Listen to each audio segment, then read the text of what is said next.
Thank you very much. This is a weird time for all of us because we're just 1 week into the year. A lot of people are suddenly finding themselves single, and if you happen to be in that situation, you're certainly not alone. So to speak about all of this, according to our resident relationship guru, Dr. Howard Devore, post-holiday breakups apparently are very, very common. It's true. Why? Well, what happens is that there's a lot of pressure to feel good at the holiday, and nobody wants to be single during that period of time. So romances may be started up with the intent of them being only for the period of the holiday.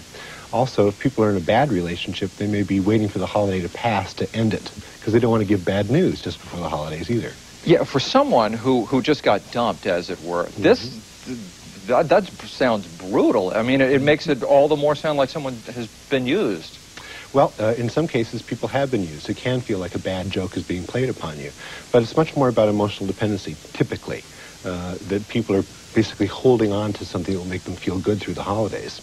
The intent isn't to do harm to the person who they're getting rid of, but they realize that the relationship was temporary. It was started during the holiday period, or the relationship is over. Sometimes people look at the new year as a time for new starts, and they want to start fresh, and they get rid of the people who are in their life. Ouch! Yep.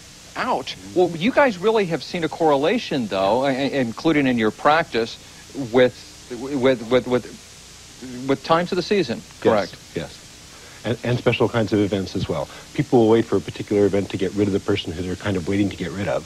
Holidays and New Year's are common, but also things like birthdays and other kinds of special events in the person's life. In other words, just waiting until that happens to give the bad news. Sort of doing that. Yeah. I mean, is there a better way to break up with someone or to recognize that this may be temporary, or is it all about setting ground rules in advance? I encourage people to be able to set those kinds of ground rules in advance. If they know that what they're getting into is a holiday romance, because they want to have somebody to be close to during the holidays, if they can make that clear and people can agree to that, that's a pretty advanced form of relationship. But that means that both have to realize that the memories they have of previous holiday disappointments are somehow going to be taken care of by this sweep of romance that they get to have through the holiday season and through New Year's. And last question, any better way to protect yourself if you're on the receiving end?